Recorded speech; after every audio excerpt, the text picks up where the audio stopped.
Hey everybody, welcome back. Time for another lesson.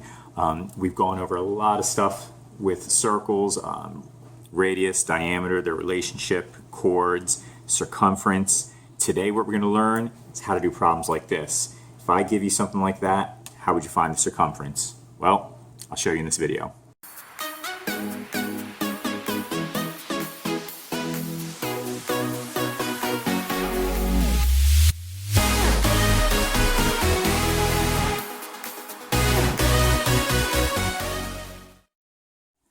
Alright, so in this video, we are going to figure out how to find the circumference of a circumscribed polygon. And before we get any further, you have to know what the word circumscribed means, and also you should know what the word inscribed means. So here we go.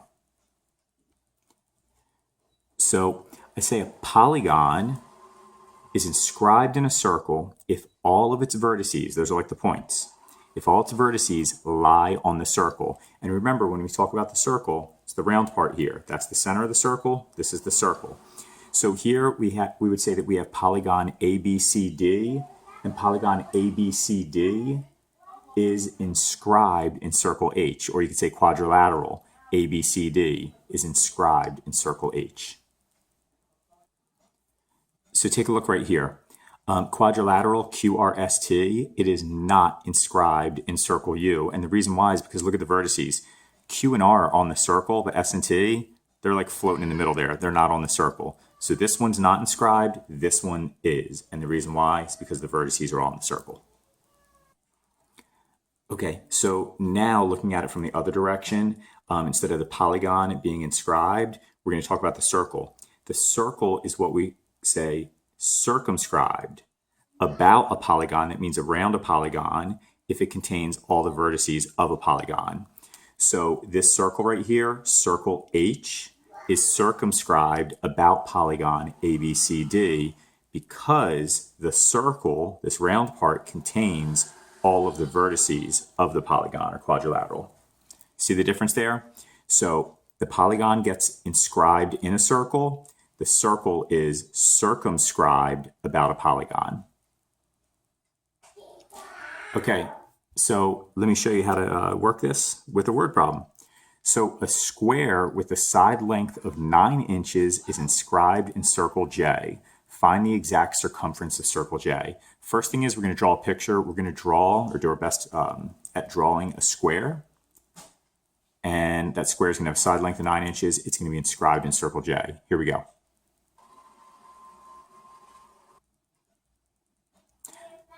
Okay, so you can see that I drew a circle, circle J. I did my best to draw a square in there, and that square is inscribed, meaning all of the vertices are on the circle itself, and I labeled this as 9 inches. Now, what you need to know about a square is that all of the corners in the square are how many degrees? 90. So what's going to happen is this. If I know that these are all 90, and I want to find the circumference, and remember, circumference equals pi times diameter. Well, I need to figure out the diameter. So remember, diameter, I'm going to draw collinear radii, or in other words, I'm going to draw a chord that passes through the center. And now take a look. If I ignore the top part of this, what kind of shape's right here? It's a right triangle. And when you have a right triangle, if you're trying to find side lengths, we have a theorem that helps us with that, Pythagorean Theorem. Now remember, this is a square, right? So with a square, I know that all sides are congruent, correct? So if this is 9 inches, how long is this? 9 inches.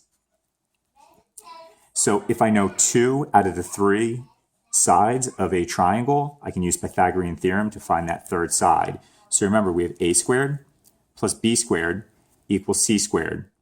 And which one's the c? The C is always across from your 90-degree angle. It's your hypotenuse. It's the longest side in a triangle.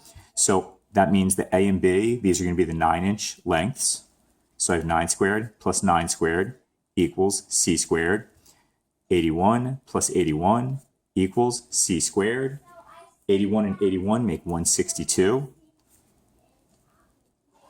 And 162, that's the same thing as, well, let me do this first.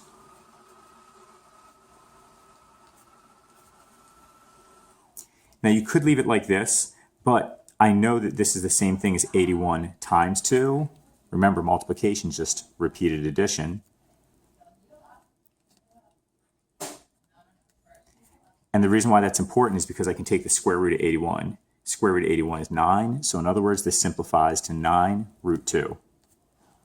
Now, back to our original question. Now that we know that this is 9 root 2, we're going to plug this in because this is the diameter. We're going to plug it into this equation. So we have circumference equals pi times diameter, which we know is 9 root 2.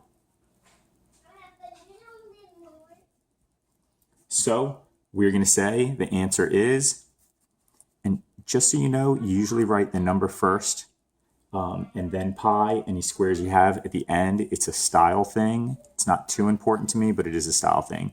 So we're going to say 9 pi root 2 inches. And that's it. That's the exact answer. The thing is, they said exact. If they told you to round to the nearest tenth or something, you could plug in something for pi, type this into your calculator, you get a crazy decimal, you round it. But when they say find the exact circumference, well, you can't take the square root of 2, so leave it alone. Pi is a non-terminating, non-repeating decimal. Leave that alone too. This is okay. So now we're going to try a couple more problems to make sure you understand this. This one right here, same exact thing. Find the exact circumference of the circle, but this time we have an inscribed right triangle with legs 7 meters and 3 meters. Now, before you dive into this and draw the picture, what I want you to know is that any time you have an inscribed right triangle in a circle, anytime, the hypotenuse will always be your diameter. Really important that you know that. If you look at the last problem that we did, we had an inscribed square, and we chopped that square in 2, and when we did that, we found that the hypotenuse was the diameter because we had a right triangle there. Rewind the video if you're not sure what I'm talking about. It'll make sense when you see it the second time. So anytime you're drawing a triangle, if it's a right triangle inscribed in a circle, the hypotenuse will always be your diameter. Let's take a look. So here's my circle right here. I'm going to put the center of the circle. Easiest way to do these, start out by drawing the diameter, and then draw these right here.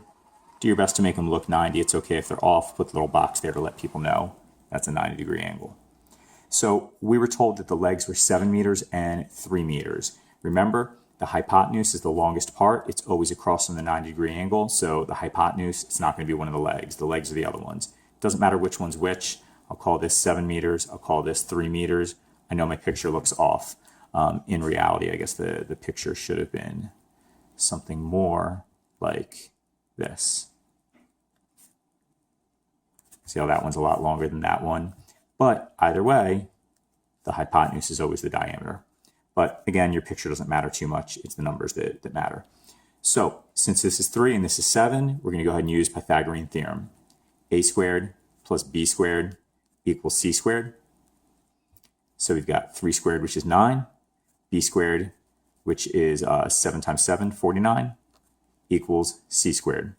49 and 9, that's going to be 58. And we're going to do the square root of both sides. Now, 58 we actually can't break down at all. So we're going to say that the hypotenuse is going to be root 58. And remember, circumference equals pi times diameter. So we have pi square root 58. One thing, too, that I don't want you to be confused about, but some people sometimes do. Pythagorean theorem, a squared plus b squared equals c squared. That's just the way it's taught. That's the way it's written. Say I have a c here and I have a c here. These aren't the same. This is c from your triangle. This is circumference. If that confuses you or you're afraid that you're going to mix them up, just write out the word circumference, write CIR, whatever. Or you can put a capital C. Okay, so let's try another example. Same exact thing, find the exact circumference of the circle. This time we have a circumscribed square with a side length 10 feet long. Let's go ahead and draw the picture. So there's my circle, there's my square, circumscribed. Remember, circumscribed means that all the vertices are on the circle. It doesn't matter if your picture's off, that's not really important. but let's indicate that this is a square. You can draw right angles all the way around if you want to. If it's a square, I know that all the sides are congruent by definition of a square, and I know that the sides are 10 feet long. Since I have those congruency symbols, I just need to label one side and one side only. Now, in order to find the circumference, I need to find the diameter. So if the center of the circle is here and I draw a diameter, look at that. The square literally gets chopped in two. This is now a hypotenuse. I know that because it's across from the 90-degree angle. So if this is 10 foot, this is 10 foot. We're going to use Pythagorean Theorem. A squared plus B squared equals C squared. And then plug in. Here's my legs, 10 squared and 10 squared. And that's going to be 100 plus 100. So that means I have 200 equals C squared. Solve this by taking the square root of both sides. Now, you can simplify this one. I know that 200 is the same thing as 100 times 2. See where I got that from? 100 times 2, 100 plus 100. So, if I write it like this, and remember the square and square root symbol canceled out, I can rip this 100 out of here. The square root of 100 is 10. I still have root 2. I can't break that down. So that's what my C is. That's my hypotenuse. This length right here is 10 times square root 2. Now remember, circumference, capital C, equals pi times diameter. And the diameter in this case is 10 root 2.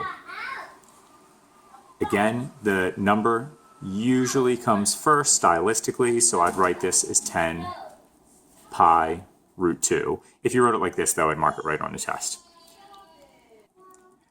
All right, so let's take a look at another one. So here I've got a circle, and I've got a right triangle in it, and the hypotenuse of this right triangle is 3 root 2. And some of you might be thinking, hey, you just got done telling me that if we have an inscribed right triangle, the hypotenuse is always the diameter. And that's still true. Here's my question to you. Is this inscribed? Well, let's think about our definition of something being inscribed. If it's inscribed, all of the vertices have to be on the circle. Well, that vertice, it's not on the circle, it's on the center. That's why this one's off. So this one is not inscribed. What I said before is still true. Let's go ahead and solve this problem now that we have that out of the way. So I still want to figure out the circumference of this. I want to figure out this exactly. Nothing changed. So what I need to do is I need to figure out what this diameter is. Well, let's take a look at this triangle. When I look at this, I know this is a squared, this is b squared. Well, I need 2 out of the 3 lengths in order to use Pythagorean theorem. And you might be thinking, well, I only have one length. But here's the thing. If this is the center of the circle, and that's the circle itself, that makes this a radius, exactly. And this also is the center of the circle, and that's the circle itself. So this is also a radius. Well, all radii in any circle are congruent. So in other words, this length would be the same as this length, would be the same as this length. So now that I know that these two are the same, I can solve. The reason why, Pythagorean theorem is a squared plus b squared equals c squared, right? Where c is the hypotenuse. Well, if these are both radii, that means that these are the same, so I can rewrite it for this one as a squared plus a squared equals c squared. You can't always do it, but you can in this problem because I know these are the same. So now let's simplify. If I have a squared here and an a squared here and I add them, how many of them do I have? 2. So I've got 2a squared equals c squared. And now I can plug in this. I know this is my hypotenuse. This goes in for c. So I have 2a squared equals, and my c is 3 root 2. Don't forget though, it's c squared. So that whole entire thing is going to be squared. Let's keep simplifying. So this square is going to be applied to both of these. 3 squared is going to be 9. Square root and square, they cancel each other out. So that is going to equal 2. So now I have 2a squared equals, and 9 times 2 is 18. I am going to divide both sides by 2 and end up with a squared equals, and 18 divided by 2 is 9. We're almost done, I promise. Square root of both sides, that cancels, and I end up with a equals, and square root of 9 is 3. So in other words, this radius is 3, this radius is 3, and this radius is 3. Well, if the radius is 3, what's the diameter? 3 times 2, 6. So now that I know the diameter, remember, circumference of a circle is pi times diameter. Diameter 6, so I have 6 pi is my answer. And that's it. Not so bad, huh? All right, so I've got one last problem to show you. So far I've shown you squares and triangles that are inscribed in the circles. Now I'm going to show you what it looks like when the circle's inside. So I've got this shape out here. This is a square. And I've indicated that one of the side lengths is 14 inches. Well, here's the thing. If the side length here from edge to edge is 14 inches, well, that means here from edge to edge, it's also going to be 14 inches. In other words, the diameter is 14 inches.